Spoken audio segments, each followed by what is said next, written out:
Hey guys, how you doing? Thanks for joining us, coming back, and today we're talking about Do Not Resuscitate Orders, DNR Orders.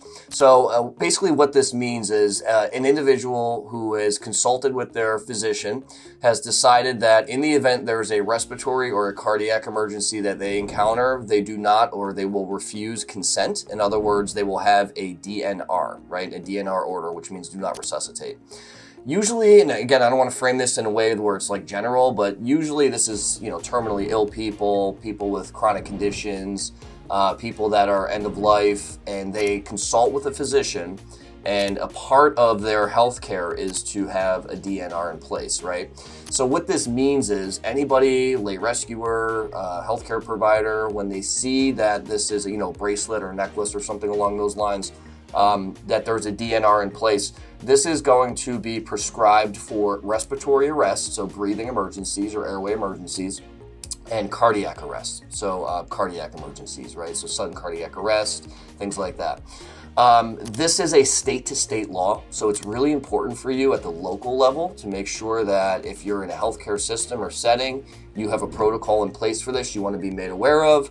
And also, this law is state-to-state, so in Pennsylvania here, it might be different than New Jersey, New York, or Florida. So with that said, you want to make sure you check on the regulation here for these state laws.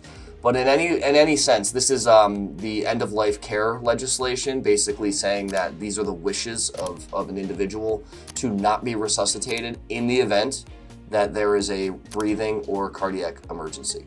So that's what this will go for. If there's a standard first aid emergency, like somebody falls and gets a bump or has a bleeding emergency, we can still care for those things.